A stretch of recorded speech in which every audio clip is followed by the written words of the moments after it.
तो sleeping master के इस वाले एपिसोड की शुरुआत वहीं से होती है जहां पिछले बार हम लोग को दिखाया गया था अपना चंगा सब लोग का दादा बन चुका था, जिसके टीम में आने के लिए बंदे लोग को आपस में लड़ना पड़ता है। जो धुआंधार लड़ाई करते हुए इस वाले एपिसोड की शुरुआत होती है, वहां जैसे कि देख सकते हो बंदे लोग एक दूसरे को मार रहे। अपना टकला टैटू वाला बंदा तो ऑब्वियसली जिंदा रहेगा अगर अपना जंग इंटरफेयर ना करे तो वैसा ही होता है। उस तरफ अपना जंग सूरज उग गए इसके रोशनी को देख के उस तरह बंद लोग कहते हैं कि वेल डन, तुम लोगों ने काफी अच्छे से परफॉर्म किया। तो यारो इस मोमेंट में शायद अपना जंग यहाँ डेथ जी को ऑब्जर्व नहीं कर रहा था या कर रहा था, इस चीज का भी क्लियर नहीं किया गया है उस तरफ। लेकिन यह चीज क्लियर हो गया, अपना जो टकला टैटू वाला बंदा था उसने ठान लिया है कि वो अपने जंग को मार के छोड़ेगा चाहे कुछ भी हो जाए। लेकिन अभी उस बात को छोड़ के उस तरफ सूरज उग चुके हैं, ये कालो कपड़े में बंदे लोग भी आ चुके हैं, जो कि इन लोगों को कहने वाला था कि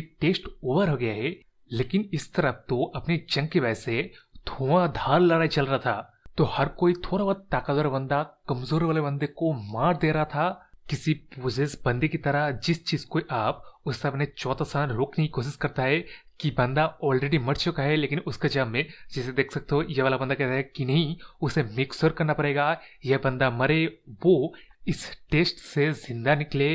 जिस बात को छोड़ के अब उस तरफ आते जहां अपने कालो कपड़े में बंदे लोग के साथ ये रेड मास्क वाला बंदा भी आया था और उसके साथ ये बुढ़ा भी आया था, जो कि सबसे पहले तो वो चायमोरी को जाके देखता है और मिक्सर करता है कि वो हंटर ऑफ सबुई, मतलब उस चायमोरी स्पीसीज का नाम यार कुछ और है, इसको ये नाम दिया जाता है, जो कि अभी एडल्ट नहीं है। उसको ऊपर से इन लोगों ने पहले जान लिया है कि अपनी जंग ने इस चायमोरी को मारा है, तो वो अपनी जंग के ऊपर क्या अभी भी फॉरबिडन पाथ लॉक लगा हुआ है या उसने पाथ लॉक को खोल के अपनी स्पिरिचुअल पावर का इस्तेमाल करके इस चायमोरी को मारा है। जिसका जवाब ना आता है अपनी जंग के शरीर के ऊपर फॉरबिडन पाथ लॉक अभी भी है। इसका मतलब अपने जंग ने एजर घोस्ट की मदद से फॉरबिडन पाथ लॉक को अपने शरीर में दोबारा डालवा लिया है। जिस बात को छोड़ के अब उस तरफ तो उन बंदरों को कुछ भी नहीं मिला, तो वो लोग वापस जब लौट रहे थे तब एक काले कपड़े में बंदे लोग कहने लगते कि क्या और कुछ नहीं, जिसके जवाब में अपना वो रेड मास्क वाला बंदा कहता है कि अब देखने के लिए रह ही क्या गया है, चल। जो बात अब सुन के उस तरह अपना जंग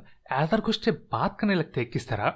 उन लोग को पता नहीं चला अपने जंग के मिडिल डेंटियन अभी तक ओपन है। जिसका जब में उस अपने एजर घोस्ट कहता है कि जो फॉरबिडन पाथ के लॉक है ना नीडल्स, वो नीडल्स सिर्फ सारे के सारे ची पाथ को ब्लॉक करते हैं लेकिन मिडिल डेंटियन को नहीं। इस बात को बोल के अपने एजर घोस्ट हाउस टेंज कहता है, मतलब ये चीज अजीब है। तो अब यह बात क्यों कहा आगे जगह शायद हमें पता चलेगा, या शायद हम लोग को पता है अपने जंग यार एकदम ही डिफरेंट ब्रीड का बंदा है। तो अभी उस तरह जब अपना जंग थोड़ा बहुत अपने गार्ड डाउन कर रहा था तभी अपना एजर घोस्ट कहता है कि लेकिन ध्यान से, वो जो रेड मास्क वाला बंदा दिख रहा है ना, वो बंदा भी मार्शल आर्ट में वन ऑफ द स्किल्ड बंदा है, तो इन कंपेयर भी कर सकता है वो बड़े से तलवार ले बंदे के साथ। इसलिए सुन, स्पेशल होना ना अननेसेसरीली तेरे ऊपर अटेंशन खींचेगा, इसलिए अपने एक्शन के ऊपर ध्यान रखना। यह बात बोलते हैं उस तरफ जैसे देख सकते हो अपना टकला टैटू वाला बंदा वही ठान लिया है अपने जंग को मारने का, एकदम घूर घूर के देख रहा है। लेकिन वो चोमू ज्यादा प्रॉब्लम नहीं है, प्रॉब्लम इस जैसे स्किल बंदे के साथ है। जिसके बारे में अपना एजर घोस्ट जब वॉर्न कर रहा था तब उससे अपना जंग कहता है कि वेल मेरे को सोचना पड़ेगा। तो यार मेरे को लग रहा है कि अपनी जंग ने उस जो टकले टैटू वाले बंदे को छोड़ दिया ना, उसको लेके कुछ न कुछ खिचड़ी पका रहा है, कुछ न कुछ प्लान है। लेकिन ये वो मेरा थ्योरी है, अब स्टोरी में थे कहे कि टेस्ट खत्म हो गया है, सुबह हो चुका है, तो अब सभी बंदे लोग को इकट्ठा किया जाता है, जिनमें पहले नंबर में कितने थे मुझे याद नहीं, लेकिन अभी सिर्फ बचे हैं 259।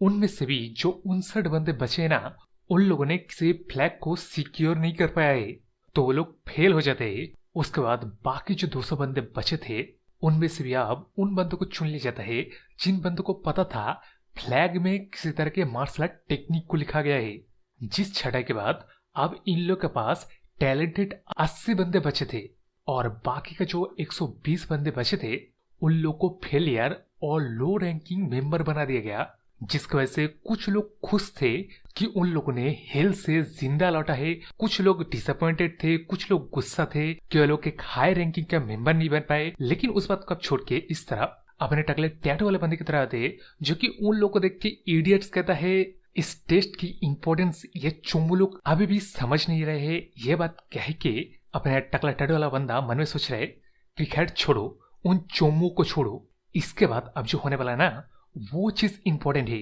मैं साले जंग तेरे को दिखा के छोड़ूंगा मेरे और तेरे में डिफरेंस क्या है। जो बात सोच लेने के बाद ही उस तरफ अपना रेड मास्क वाला बंदा कहने लगता है कि तो फिर अब मैं तुम में से टॉप 10 की छटाई करूंगा। लेकिन यहाँ मुझे समझ में नहीं आ रहा है ये छटाई मैं करूं कैसे। क्या मैं सिर्फ किस बंदे ने किस तरह टेक्निक को मेमोराइज किया है उस बेसिस पे करूं, या इस बेसिस पे करूं कि तुम लोगों ने कितना अच्छे से किया है इस टेस्ट को फिनिश। यानी तो क्या अब इसके आगे अपने रेड मास्क वाला बंदा कुछ कह बता उससे पहले अपना टकला टैटू वाला बंदा अपने हाथ उठ के कहता है कि ना वो मार्शल टेक्निक के किसी भी क्वेश्चन को पूछे, जो कोई भी करेक्टली उस सवालों का जवाब दे पाएगा उस बंदे ने ना बल्कि टेक्निक को अच्छे से मेमोराइज किया है बल्कि टेक्निक के बारे में अच्छे से जानता है। जिस बात का सुन के उस समय रेड मास्क वाला बंदा कहता है कि तो फिर वो क्यों ना एग्जाम्पल के तौर पे टेक्निक्स के खासियत है उसको बताए। जिस बात का सुन के बड़ी खुश होकर अपना टकला टैटू वाला बंदा जवाब देता है कि वो जो फ्लैग में टेक्निक लिखा गया था ना वो टेक्निक एक शॉर्ट टेक्निक था जो कि फोकस करता है लाइटनेस के ऊपर और स्पीड के ऊपर, और टेक्निक का खासियत है 3 वाइटल पॉइंट्स के ऊपर अटैक करना, वो भी वेरियस सिचुएशन के ऊपर एडप्ट कर करके। जिस बात का सुन के उस तरफ अपना रेड मास्क वाला बंदा कहता है कि नॉट बैड नॉट बैड, तूने उस सिचुएशन में रहते हुए भी न बल्कि टेक्निक को देखा उस वजह से पास हुआ बल्कि तूने टेक्निक के अंदर जो अचीवमेंट को हासिल किया वो चीज काफी बड़ी बात है।